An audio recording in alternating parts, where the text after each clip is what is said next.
महारानी तारा और रुको दोनों बहनें एक ही राज्य में रहते हुए भी एक दूसरे के परिचय से अनजान थी। महारानी तारा, ये आपके लिए विवाह का उपहार। आशा है कि इससे आप प्रसन्न अवश्य होंगी।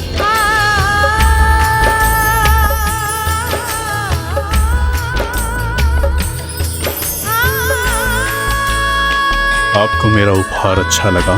हाँ स्वामी, किंतु मेरी इच्छा कुछ और ही पाने की थी। कहिए, क्या इच्छा है आपकी? हम अभी प्रस्तुत करेंगे। मुझे आपके राजभवन में माता आदिशक्ति की पूजा का स्थान चाहिए। अवश्य। इतना ही नहीं, मैं आपकी प्रत्येक मनोकामना पूर्ण करूंगा, जिसके बदले मुझे आपसे बस एक कामना है। चिंतित ना होइए, मैं आपसे अधिक कुछ नहीं मांगूंगा। आइए। हम आपको और अधिक देने में असमर्थ हैं। महाराज हरिश्चंद्र के यहाँ सेवक हैं हमारे माता पिता, और उनका भी अभी विवाह हुआ है। तब तो आपकी महारानी को एक नई सेविका चाहिए होगी। मैं उनकी सेवा कर सकती हूँ।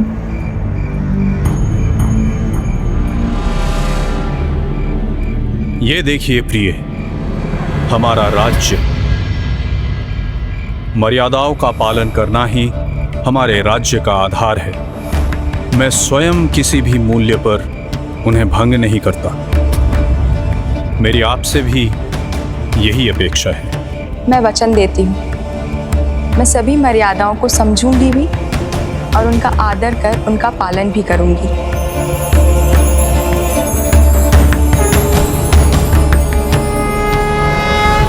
क्या आप मुझे उनका परिचय बता सकते हैं? उन्हें क्या पसंद है, क्या नहीं? किंतु सर्वप्रथम आप हमें उनका नाम बताने की कृपा कीजिए।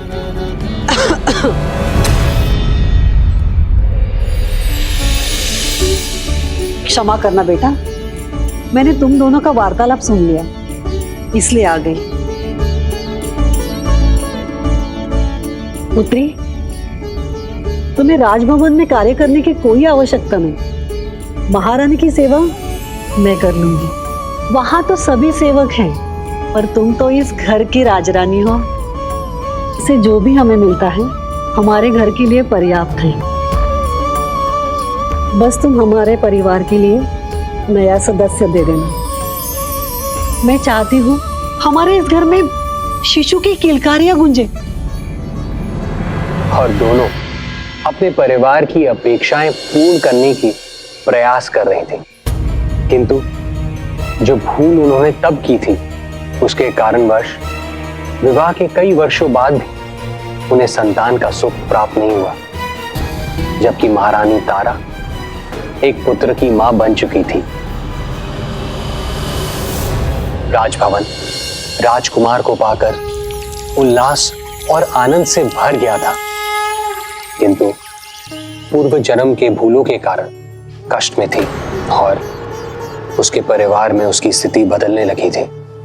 भूख नहीं है मुझे, कुछ नहीं खाना। माँ, कुछ तो खा लीजिए। आप जो कहेंगी वो पका दूंगी मैं। कहा तो था, मुझे क्या चाहिए तुझसे? एक बालक, वो तो तुम दे ना सकी, फिर और कुछ करने ना करने से क्या लाभ होगा? माँ, पिताजी,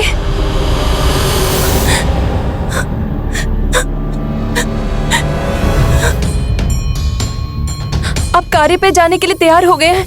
मैं आपके लिए खाना परोस दूं स्वामी? स्वामी,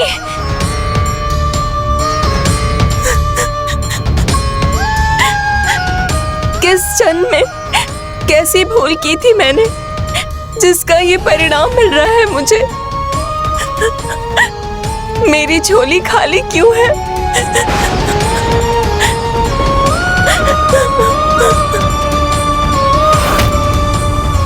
व्रत भंग किया है तुमने, वो भी मांसाहारी भोजन खाकर। समय समय पर उसे अपनी उस भूल की स्मृतियां आती थी, जिसका दंड उसका भाग्य बन गया था, लेकिन उसका भाग्य तो करवट लेने वाला था।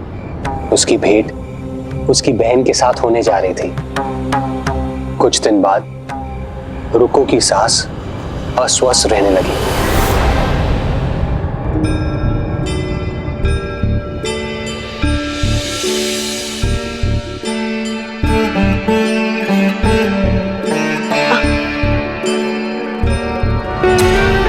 तुमने जगाया नहीं मुझे? महारानी प्रतीक्षा कर रही होगी, बहुत विलंब हो गया। जाने दो मुझे। नहीं माँ, ऐसी अस्वस्थ अवस्था में मैं आपको कहीं नहीं जाने दूंगी। मेरा जाना अति आवश्यक है। महारानी ने आज देवी माँ की पूजा का आयोजन किया है। सब प्रबंध मुझे ही करना है। वहाँ किसी को कोई ज्ञान नहीं है। आप मुझे बता दीजिए, मैं सब व्यवस्था कर दूंगी। अच्छा सुनो, बता दी।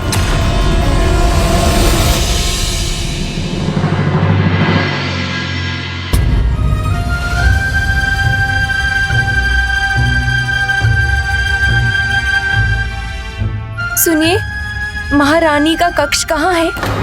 महारानी का कक्ष वहाँ दाहिनी ओर अंतिम छोर पर है।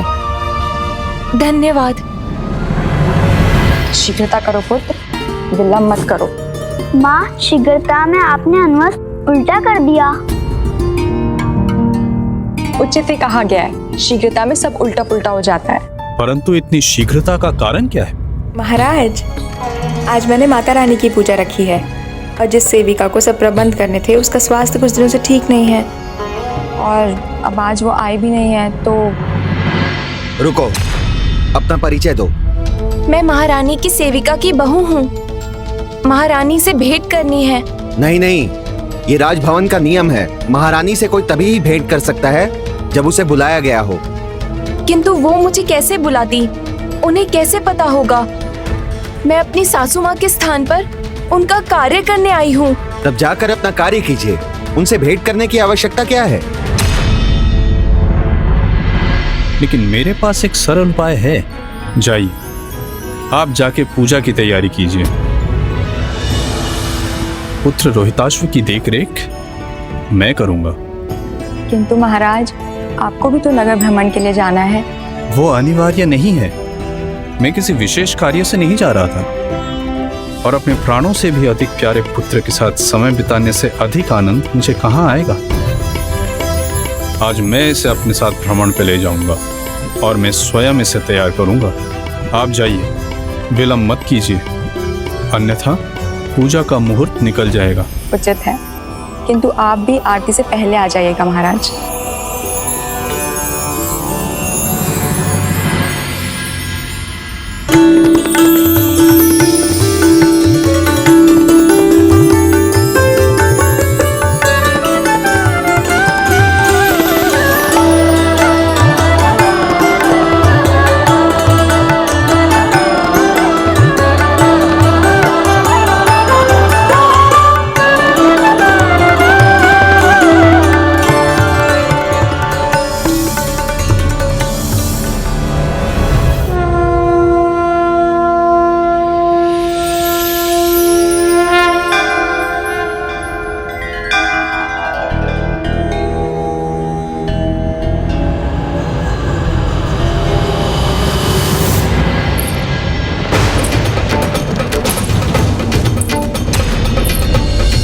मंदिर तो व्यवस्थित हो गया।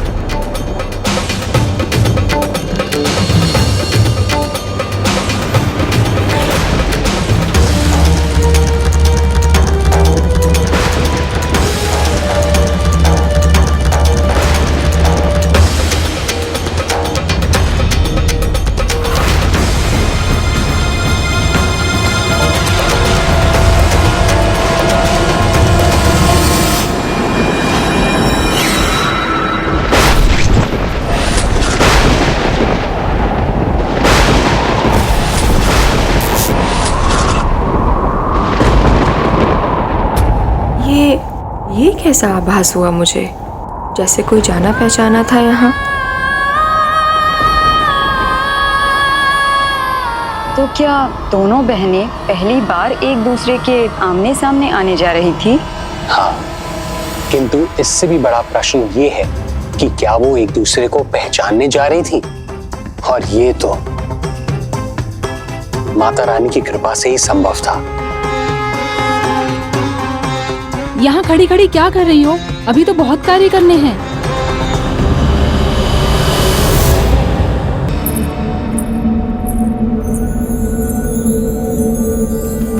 मेरी मुख्य सेविका आई नहीं तो ये सब किसने किया? कौन थी वो जिन्होंने अभी पूजा कक्ष में प्रवेश किया? ठीक से देख तो नहीं सकी, किंतु उनकी एक झलक से पता चल गया कितनी पवित्र है वो, दिव्य है। कौन है वो? आपकी मुख्य सेविका तो नहीं आ सकी, किंतु उन्होंने अपनी पुत्रवधू को भेज दिया था। उसका नाम रुक्को है। वाह जी वाह, जिनकी सेवा करने आई हो उन्हें ही नहीं जानती। और कौन होंगी? महारानी तारा थी वो। महारानी तारा थी वो।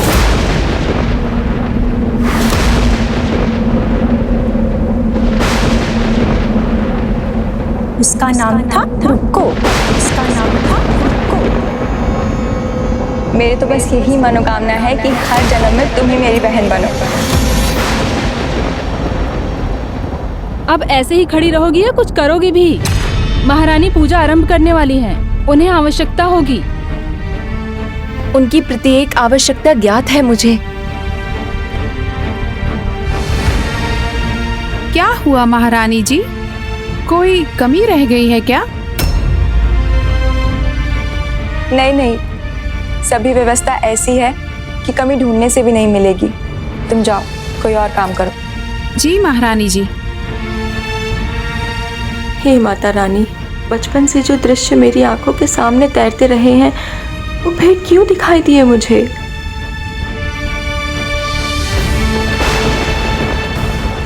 रानी तारा का नाम सुनकर वो दृश्य फिर क्यों दिखे मुझे, जो मैं जीवन के आरंभ से देख रही हूँ?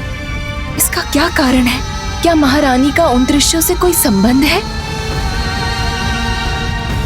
माँ, मुझसे इन स्वप्नों का जो भी संबंध है उसे समझने में मेरी सहायता कीजिए। महारानी, सामग्री तैयार है, आप पूजा कर सकती हैं।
इस व्रत से पीछे नहीं हटोगी। वचन देती हो? जाओ। मैं इस व्रत से पीछे नहीं हटोगी। तो इसी वचन बन जाओ। इस व्रत से पीछे नहीं हटोगी। वचन देती हो?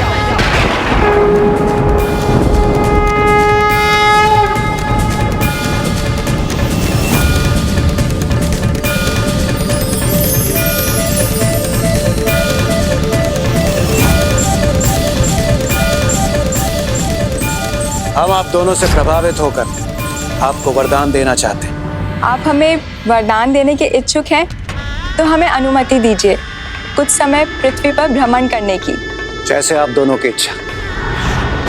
देवराज, आपके वरदान के फल स्वरूप हम यहाँ हैं।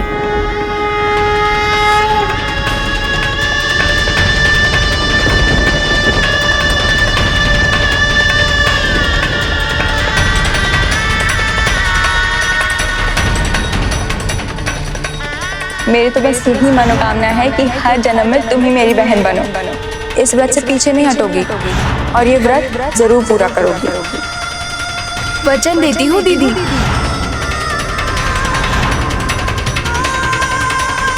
जाओ, मैं तुम्हें श्राप देती हूँ कि तुम इसी क्षण कीट खाने वाली छिपकली बन जाओ।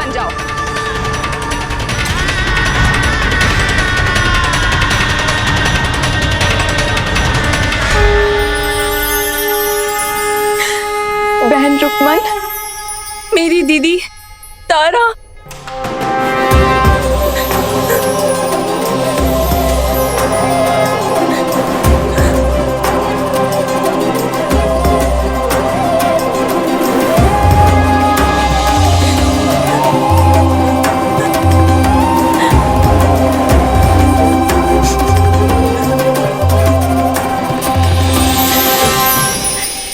ऐसा लग रहा है जैसे जन्मों के बाद किसी अपने का प्रेम मिला। सत्य कहा बहन रुक्मन।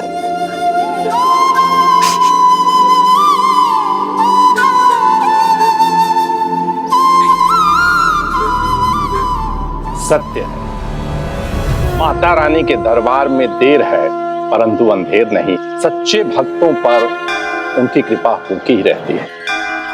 वही हुआ उन दोनों बहनों के साथ भी। उन दोनों का मिलन एक बार फिर से हो ही गया। रुक्कू के भाग तो जागे गए हों, वो तो सेविका से रानी बन गई होगी। भाग्य के अधीन रहना आलस्य है, क्योंकि भाग्य के द्वार तो कर्म की कुंजी के बिना नहीं खुलते। रुक्को को भी कर्म करना था और अब जो होने जा रहा था उससे दोनों बहनों का ही नहीं अपितु महाराज हरिश्चंद्र का भविष्य भी बदलने वाला था। जग जननी जय जय मां, जग जननी जय जय, भयहारिणी भवतारिणी, भयहारिणी भवतारिणी, भवभामिनी जय जय, जग जननी जय जय। ये कोई संयोग नहीं है, माता रानी की कृपा का प्रसाद है। दो बिछड़ी हुई बहनों को पुनः मिलाया उन्होंने।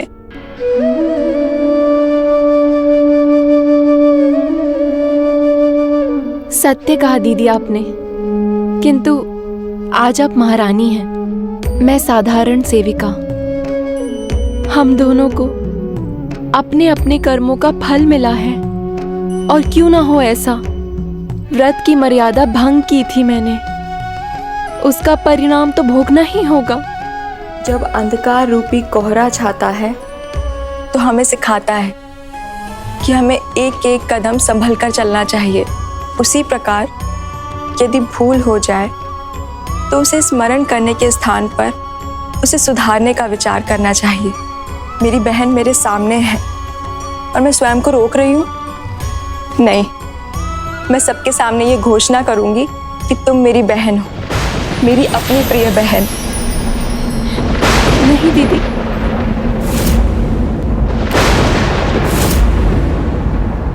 ये उचित नहीं होगा। कौन हम पे विश्वास करेगा? हम पिछले जन्म की बहनें हैं। हम जो भी कहेंगे उसे सब हमारी कल्पना ही मानेंगे। और आपके पतिदेव महाराज हरिश्चंद्र मर्यादाओं के प्रति अति निष्ठावान हैं। कहीं मेरे कारण आपके जीवन में कोई पीड़ा उत्पन्न हुई तो मैं सहन नहीं कर पाऊंगी। तो फिर हम क्या करें बहन? जैसे माता रानी ने हमें मिलाया है उसी प्रकार इसका उपाय उनके दरबार में जाने से ही मिलेगा। समय आने पर वो फिर चमत्कार करेंगी।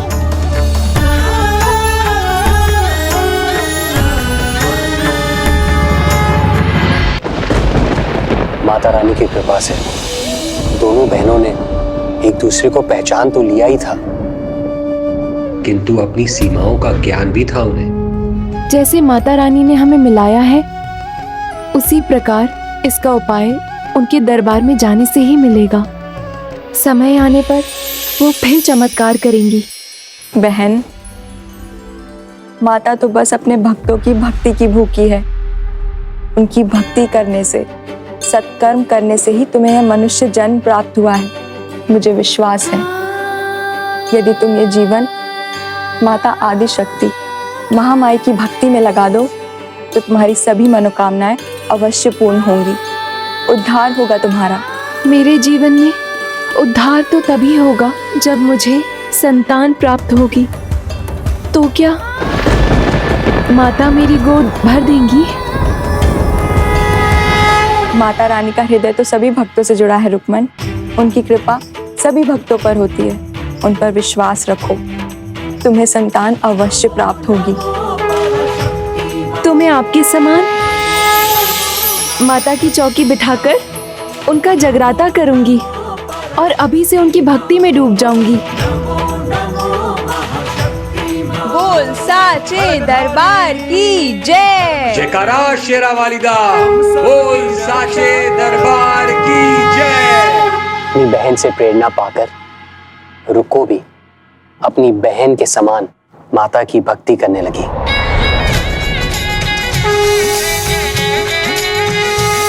रुको अपनी बहन तारा को देखकर पूजा विधि सीखती और यथाशक्ति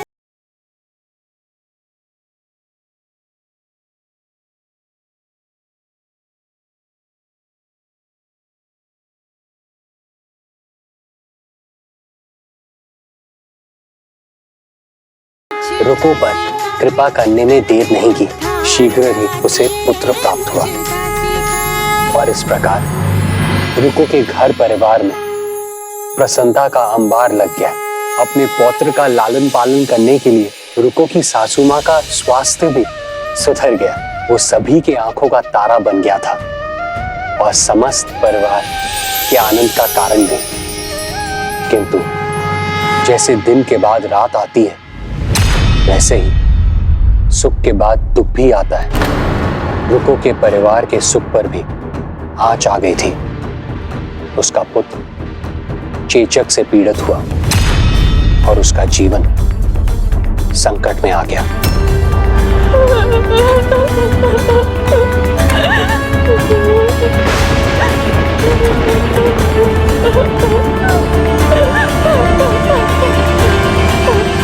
माता रानी, ये पुत्र तो आपने ही दिया है मुझे।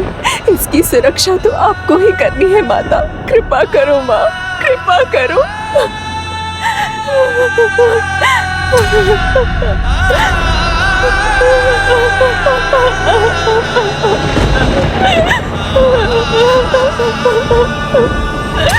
चिकित्सा के सभी उपाय व्यर्थ होने लगे। वैद्य आते और निराशा व्यक्त कर चले जाते। धीरे धीरे परिवार की चिंता बढ़ने लगी। रुको और उसके परिवार के धैर्य का बांध टूटने लगा।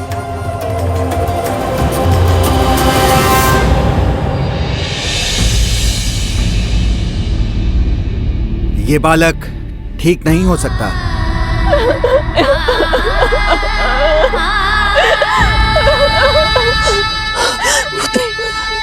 कुछ करो, माता रानी की प्रार्थना करो। उनकी कृपा से तुम्हारी गोद भरी थी। उसी प्रकार फिर से गुहार करो। हमारे लल्ला को कुछ नहीं होना चाहिए। माँ, मुझे कुछ समझ नहीं आ रहा। मुझसे क्या भूल हुई है? उसे कैसे सुधारूं मैं? माता रानी तक अपनी प्रार्थना कैसे पहुंचाऊं? उन्हें कैसे प्रसन्न करूं?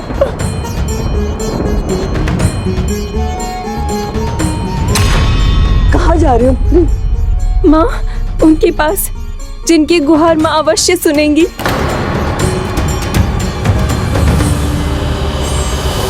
रुको रुको, सेविका, तुम्हें तो पिछली बार भी समझाया था।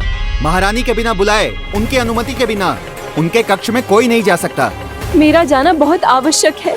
मेरा महारानी से भेंट करना अनिवार्य है। मुझे जाने दीजिए, मुझे मत रोकिए, मुझे जाने दीजिए। विचित्र बात है, मैंने जो कहा वो समझ में नहीं आया। तुम उनसे नहीं मिल सकती। ऐसा लगा जैसे रुको है बाहर, उसी का स्वर था। महारानी के विश्राम में इस प्रकार असमय विघ्न डालना और उनका किसी भी सेविका से असमय भेंट करना दोनों ही राजभवन की मर्यादा के विरुद्ध है। मर्यादाओं का पालन करना ही हमारे राज्य का आधार है। मैं स्वयं किसी भी मूल्य पर उन्हें भंग नहीं करता। मेरी आपसे भी यही अपेक्षा है। मुझ पर दया कीजिए, एक बार महारानी से मिलने दीजिए। सुना नहीं मैंने क्या कहा? जाओ यहाँ से।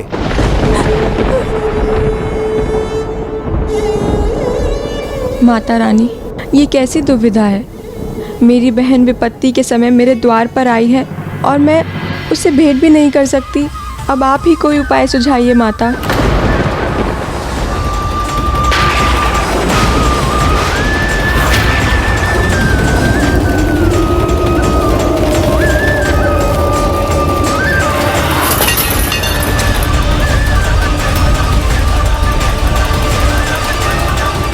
महाराज, पवन का झोंका था, पात्र गिर गया। आप सो जाइए।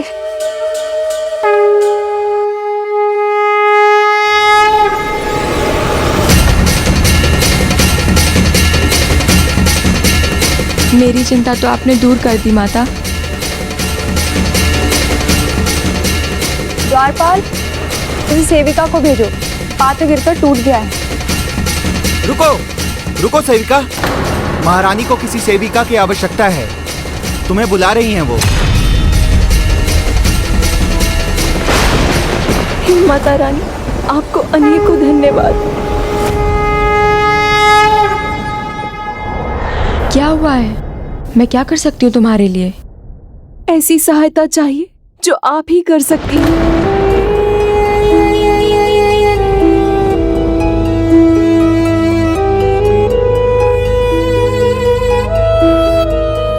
वैद्य की औषधि तभी प्रभावी होंगी जब माता की कृपा होगी।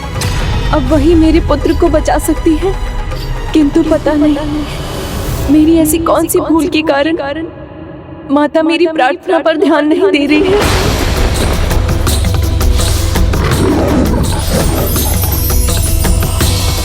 माता ना कृपा करना भूलती हैं, ना उसमें देर करती हैं, किंतु हम भक्त उनकी कृपा पाकर उनको दिया वचन भूल जाते हैं। वचन तो मैंने भी जगराते का लिया था, तो मैं आपके समान माता की चौकी बिठाकर उनका जगराता करूंगी और अभी से उनकी भक्ति में डूब जाऊंगी। फिर ये कैसी भूल कर दी मैंने? माता के जागरण का संकल्प लेके भूल गई मैं। दंड की भागी तो मैं हूं ही। हे माता, मेरे पुत्र की रक्षा कीजिए। भूल क्षम में होती है बहन, यदि व्यक्ति में उसे स्वीकार करने का साहस हो। तुमने अपनी भूल को स्वीकार किया है, माता रानी तुम्हें अवश्य माफ कर देगी। बस इस बार उनका जगराता करना मत भूलना। मैं जगराता करूंगी दीदी।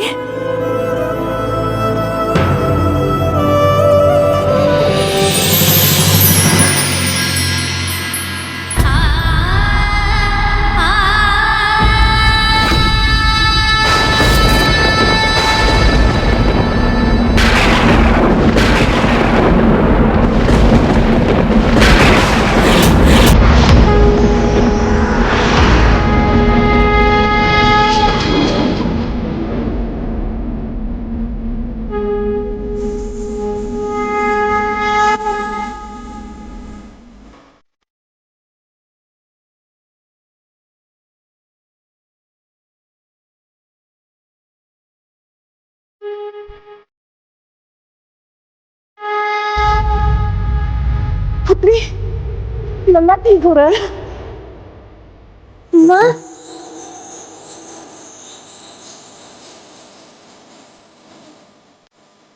रोमा था?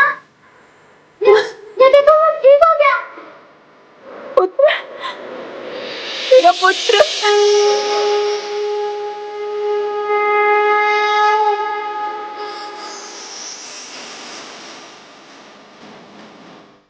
सत्य कहा, तुम्हें कुछ नहीं होगा। तुम पर माता रानी की कृपा है।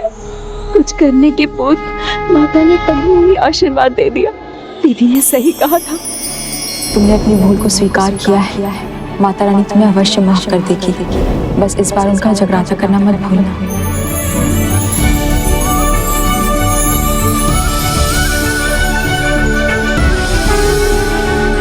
जयकारा शेरावाली दा, बोल साचे दरबार की जय। धन्यवाद माँ, आपकी कृपा वर्षा के लिए अनेकों धन्यवाद।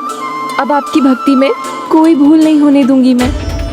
कल भोर से ही आपकी जगराते की व्यवस्था में लग जाऊंगी। कुछ भी हो जाए मैं अब आपका जगराता करके ही रहूंगी। जय माता की, जय माता की, जय माता की, जय माता की, जय माता रानी की, जय माता की। माता ने दया की और सब कुशल हो गया। और इस बार रुको भी अपना वचन नहीं भूली। भोर होते ही वो जगराते के लिए पंडित जी ढूंढने निकल पड़ी, किंतु दुर्भाग्यवश उसकी निर्धनता को देखकर कोई पंडित उसके घर जगराता करने के लिए तैयार नहीं हुआ। और फिर उसकी एक पंडित से भेंट हुई। पंडित जी, सभी मेरा न्योता नकार रहे हैं, तो क्या असमर्थ निर्धन को भक्ति का, माता के जागरण करने का कोई अधिकार नहीं? आप अगर मेरे घर नहीं आएंगे तो मेरे जैसे भक्त कहाँ जाएंगे पंडित जी? तुम्हारे शब्दों में मुझे माता के प्रति भक्ति भाव दिखाई देते हैं। मैं अवश्य आऊंगा तुम्हारे घर। मैं कराऊंगा पूजा तुम्हारे घर आके। किंतु पूजा के लिए जो सामग्री चाहिए वो पता है ना तुम्हें? मैं बनवाता हूँ सूची तुम्हारे लिए। तुम्हारे सामर्थ्य के अनुसार बनाऊंगा सूची। पूजा के लिए क्या चाहिए मुझे सब ज्ञात है। महारानी तारामती ने स्वयं मुझे सिखाया है और उन्होंने ही मुझसे कहा है मुझे माता रानी के जगराते में विलंब नहीं करना चाहिए। क्या क्या कहा? महारानी ने स्वयं कहा ये तुमसे? हाँ पंडित जी। परिहास कर रही हो मेरे साथ? मैं महारानी तारामती की बहुत विशेष सेविका हूँ। मैं तुम्हारे घर आने के लिए तैयार हुआ और तुम मुझे ही मूर्ख बना रही हो, वो भी मनगढ़ंत बातें सुनाकर। तुम मेरी सहायता की पात्र नहीं। नहीं पंडित जी, मैं सत्य कह रही हूँ। आप मेरा निमंत्रण मत ठुकराइए।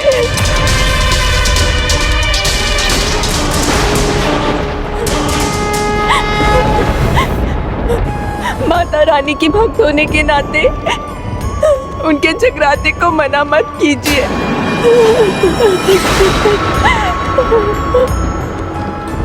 कृपा कीजिए पंडित जी। जगराते के लिए मना तो नहीं कर सकता, किंतु मेरी एक शर्त है।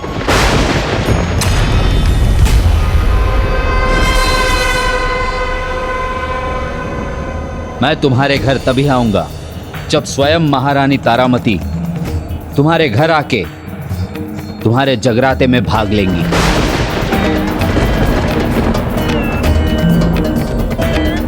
क्या हुआ? चुप क्यों हो गई? महारानी ने यह सुझाव स्वयं दिया था ना, फिर तो वो अवश्य आएंगी। यदि वो आती है तो मैं भी आऊंगा। उन्होंने तुम्हें वचन दिया था, मैं भी तुम्हें वचन देता हूं। सुन लिया ना? जाओ जाकर उनसे वचन ले लो। जाओ।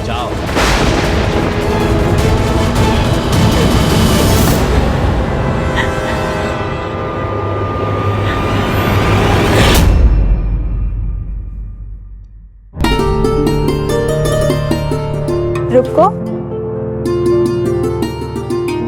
तुम्हारा पुत्र तो अस्वस्थ है, तो फिर तुम कार्य पर क्यों आई? आप लोग जाइए, दूसरा कार्य कीजिए। उसकी देखभाल करने के लिए घर पर ही रुकना चाहिए था ना तुम्हें बहन। माता रानी की असीम कृपा है दीदी, चमत्कार हो गया। कल रात घर लौटने से पहले ही वो स्वस्थ हो गया। किंतु क्या बहन? अब किस बात की चिंता है तुम्हें बहन?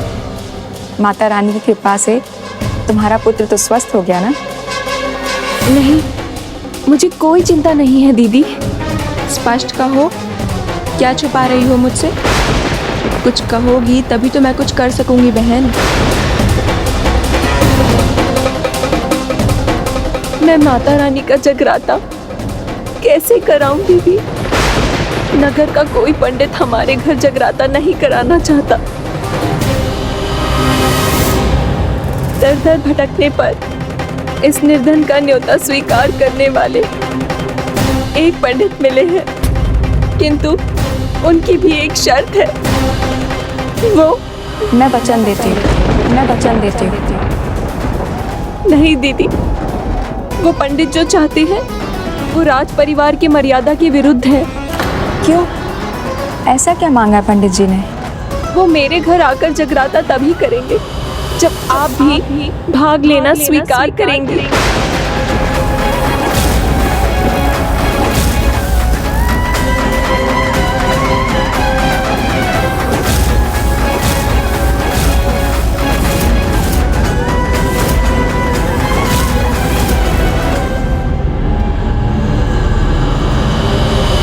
आप चिंता मत कीजिए दीदी, मैं आपकी राजकीय मर्यादा भंग नहीं होने देना चाहती।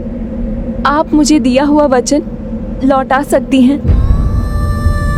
मर्यादाओं का पालन करना ही हमारे राज्य का आधार है। मैं स्वयं किसी भी मूल्य पर उन्हें भंग नहीं करता। मैं वचन देती हूँ, मैं सभी मर्यादाओं को समझूंगी भी और उनका आदर कर उनका पालन भी करूंगी। मैं वचन देती हूँ, उनकी जो भी शर्त है उसे पूर्ण करने में मैं तुम्हारी सहायता करूंगी।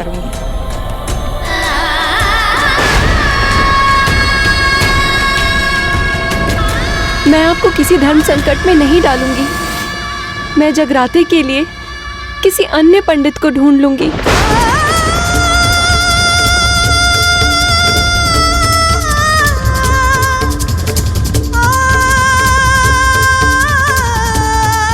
उसकी कोई आवश्यकता नहीं है। माता के जगराते में मैं तुम्हारे घर अवश्य आऊंगी।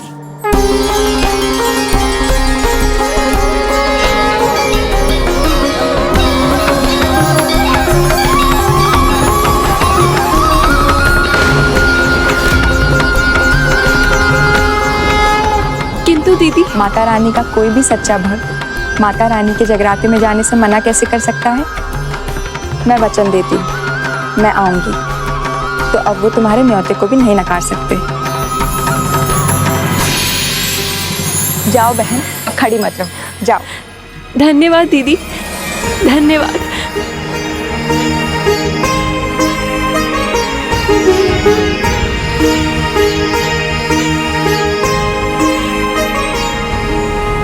हे माँ, आशा करती हूँ अब पंडित जी मना नहीं कर सकेंगे। मैं अपना वचन पूर्ण कर सकूं, ऐसी शक्ति देना माँ। हे माता रानी, मैं इस राज्य की मर्यादा अवश्य भंग करने वाली हूँ, किंतु एक भक्त की आस कदापि भंग नहीं होने पाए माँ। महारानी तारा के रुक्को के घर जगराते में जाने के निर्णय से रुक्को की समस्या का समाधान तो हो गया, किंतु एक और विकट समस्या कहीं पनप रही थी। प्रणाम पंडित जी, मैंने आपकी शर्त पूरी कर दी। महारानी ने वचन दिया है वो आज जगराते में आएंगी, तो अब आपको भी आना ही होगा। महारानी इस निर्धन के घर आएंगी? अच्छा जी, उचित है।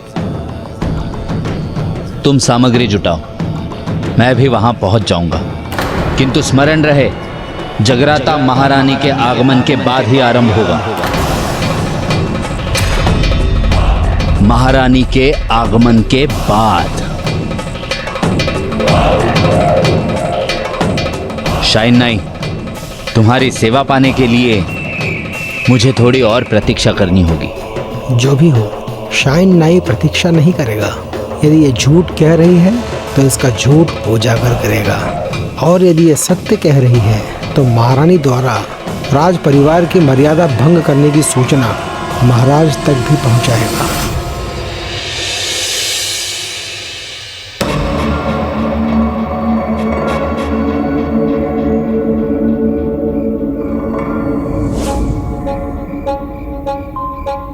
कला है तुम्हारे हाथों में शायन नाई। मालिश करते हो तो एक पल में थकान मिट जाती है। धन्यवाद महाराज, आपका सेवक हूँ, ये तो मेरा कर्तव्य है महाराज। किंतु कर्तव्य और भी है महाराज। राज भवन को लेकर कुछ सुना हो तो वह आप तक पहुंचाना भी तो मेरा कर्तव्य है ना महाराज।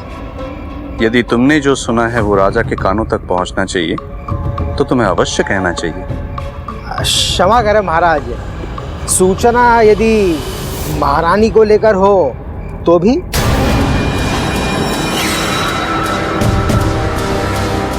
जो कहना है स्पष्ट कहो शायन, क्या सुना है तुमने?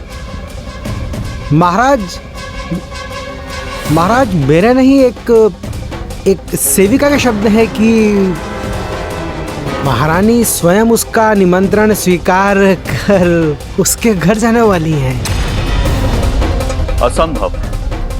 क्या ये तुमने महारानी के मुख से भी सुना है? नहीं महाराज, हमने तो सेविका को पंडित से कहते हुए सुना था महाराज, अपने कानों से सुना था हमने। महारानी उसका निमंत्रण स्वीकार कर उसके घर जाने वाली हैं, माता रानी के जगराते पर। यदि स्वयं महारानी ने ऐसा नहीं कहा तो मुझे तुम पर विश्वास नहीं है। अब तुम जा सकते हो। प्रणाम महाराज।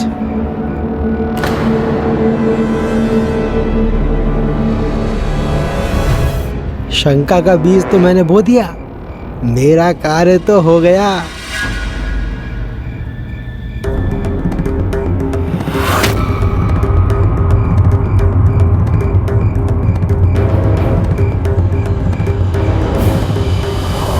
हे माँ, प्रथम बार कुछ ऐसा करने जा रही हूँ जो स्वामी को ज्ञात नहीं है, किंतु किसी की भलाई के लिए किया गया कार्य अनुचित कैसे हो सकता है?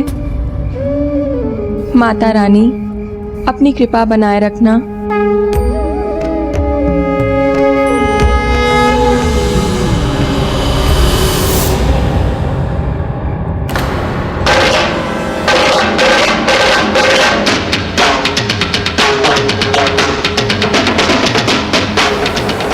महारानी तारा,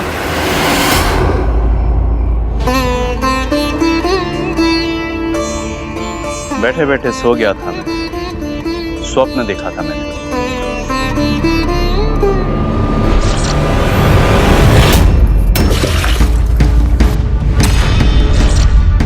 द्वारपाल, किसी सेविका को भेजो, पात्र गिरकर टूट गया है।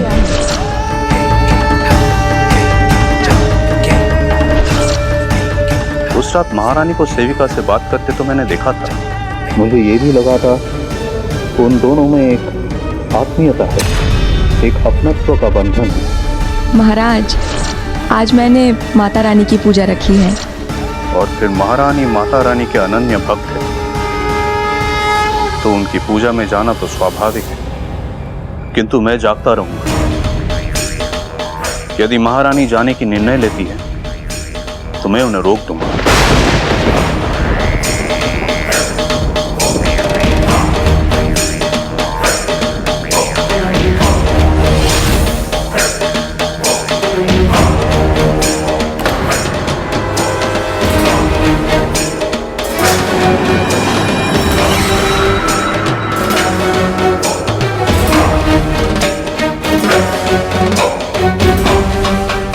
अब मुझे नींद नहीं आएगी।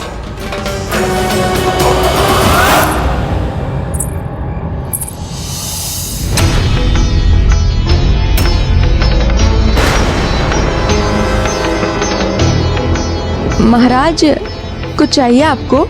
मैं ला दूं क्या? नहीं। आप थक गए होंगे ना, आपके पैर दबा देती हूँ। नहीं महारानी, आप सो जाइए, विश्राम कीजिए।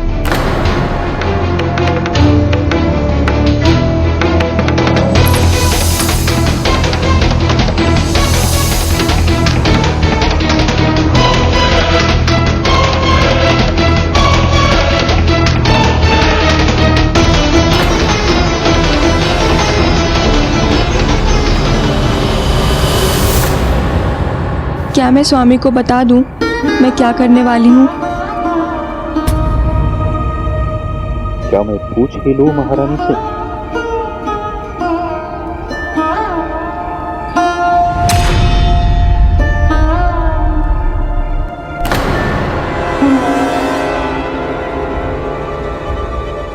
किंतु कहीं ऐसा ना लगे कि मैं इन पर संदेह कर रहा हूँ।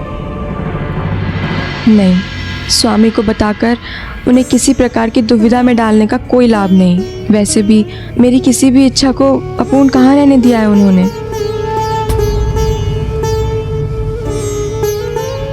महाराज को निद्रा आएगी तो मैं चली जाऊंगी। महारानी सो जाएगी तो मैं निश्चिंत हो जाऊंगा।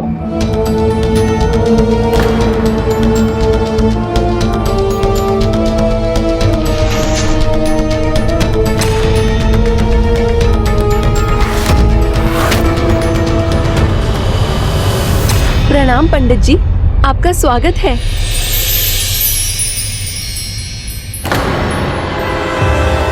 माता रानी की पूजा का ज्ञान है इसे। सभी सामग्री बड़ी कुशलता से एकत्र की है इसने, किंतु अभी ये देखना है महारानी इसकी कुटिया में आती है या नहीं।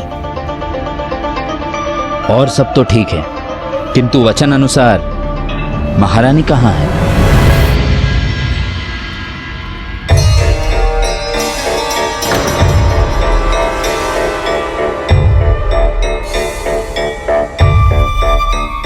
जिस दिन स्वामी आखेट करते हैं, शैया पर लेटते ही सो जाते हैं, तो आज इन्हें निद्रा क्यों नहीं आई? मेरी दृष्टि तो आप पर मात्र इसलिए है कि आप कोई भूल ना कर सके। वचन दिया भी था महारानी ने। पंडित जी, आप पूजा प्रारंभ कीजिए। महारानी आएंगी तो जगराते का भाग बन जाएंगी। नहीं, मैंने तुम्हारे पत्नी से स्पष्ट कहा था, जगराते का आरंभ महारानी के आगमन के बाद ही होगा।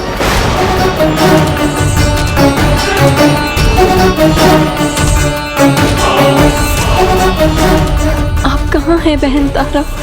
अभी तक आए क्यों नहीं हो? विलंब हो रहा है। हे माता रानी, मेरी सहायता कीजिए। महारानी का यही है, शायद नाई से ही सुनने में भूल हुई होगी। पूर्ण रात्र तो प्रतीक्षा करना असंभव है। कुछ पल के लिए और प्रतीक्षा कर लेता। दीदी, मुझे ज्ञात है आप आने के लिए व्याकुल होंगी, तो फिर क्या कारण है इस विलंब का? मेरी सहायता कीजिए माता रानी, कृपा कीजिए, कोई उपाय सुझाइए। मेरे कारण रुक्को के जगराते में विलंब नहीं होनी चाहिए।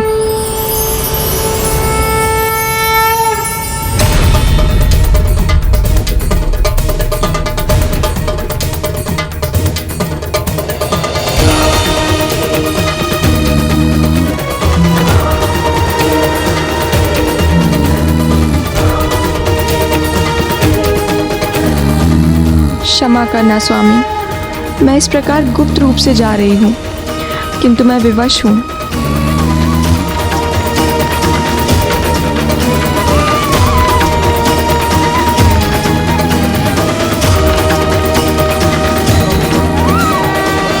राजभवन से जाते वक्त मुझ पर किसी की दृष्टि नहीं पड़नी चाहिए, प्रहरियोपन की भी नहीं।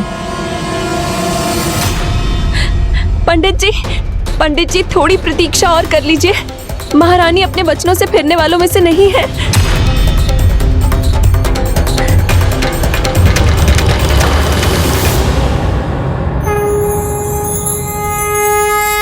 माता रानी ने दिशा दिखा दी है, यही उचित होगा।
एक पल और प्रतीक्षा नहीं करूंगा मैं।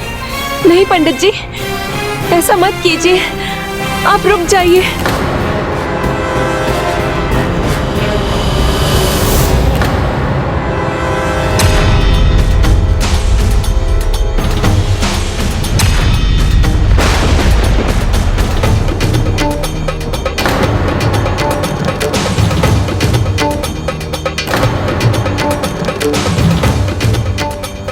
बहुत देर हो गई है मुझे, अब किसी भी कारण रुक नहीं सकती मैं।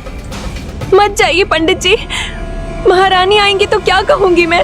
यही कहोगी कि पंडित जी माता रानी के जगराते में आए हैं, तो उसे पूरा किए बिना कैसे जा सकते हैं? प्रणाम महारानी। आइए, मैं पूजा आरंभ करता हूं। आइए।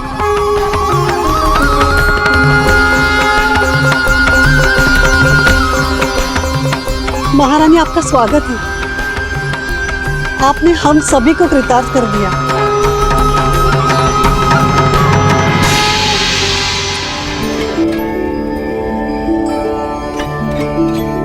माता रानी की जय हो। प्रणाम माता रानी। आपकी राजभवन के पूजा के समान भव्य तो नहीं है। भव्यता नहीं, दिव्यता आवश्यक है, भक्ति भाव आवश्यक है। फिर पूजा कैसी भी हो, वो सफल ही होती है। महारानी, माता रानी को चुनरी चढ़ाने की कृपा कीजिए और पूजा आरंभ कीजिए। एक बार सभी प्रेम से बोलिए, बोल साचे दरबार की जय।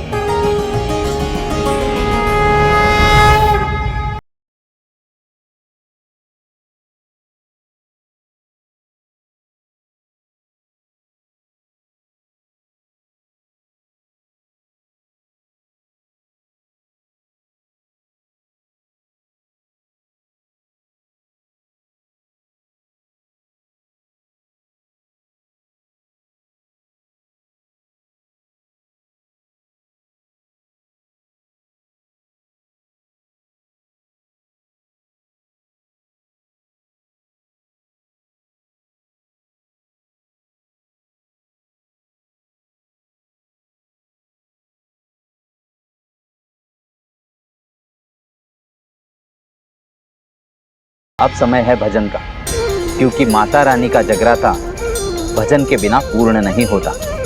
उचित कहा पंडित जी। एक बार सभी प्रेम से बोलिए, माता रानी की जय। बोल साचे दरबार की जय। माता रानी को लाल चुनरी चढ़ाकर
ठंडी पवन की झोंके ने तो निद्रा ही भंग कर दी।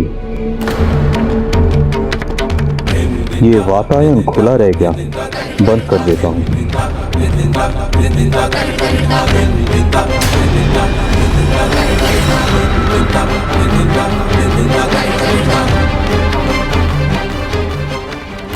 ये डोर तो क्या महारानी?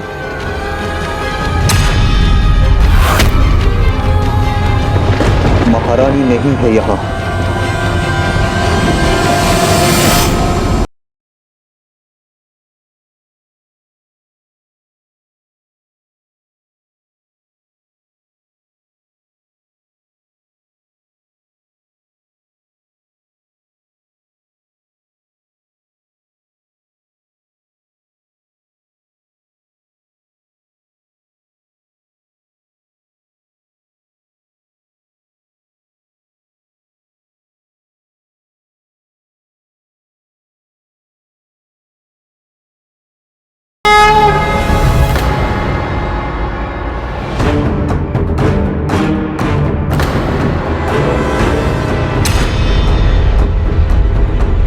अवश्य ये महारानी के पद चिन्ह है।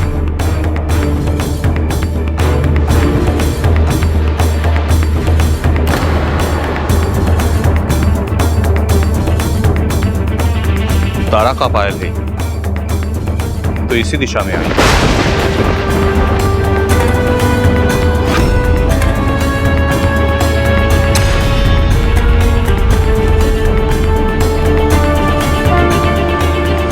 ये भी महारानी की ही है।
लगता है अपना कर्तव्य मैं पहले ही निभा चुका हूँ।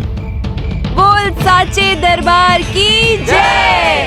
बोल साचे दरबार की जय। विश्वास नहीं होता, मेरी तारा मुझसे छिपकर यहाँ आ गई। ऐसा क्यों किया उन्होंने? विश्वास जीतना बड़ी बात है, किंतु उस विश्वास को बनाए रखना उससे भी बड़ी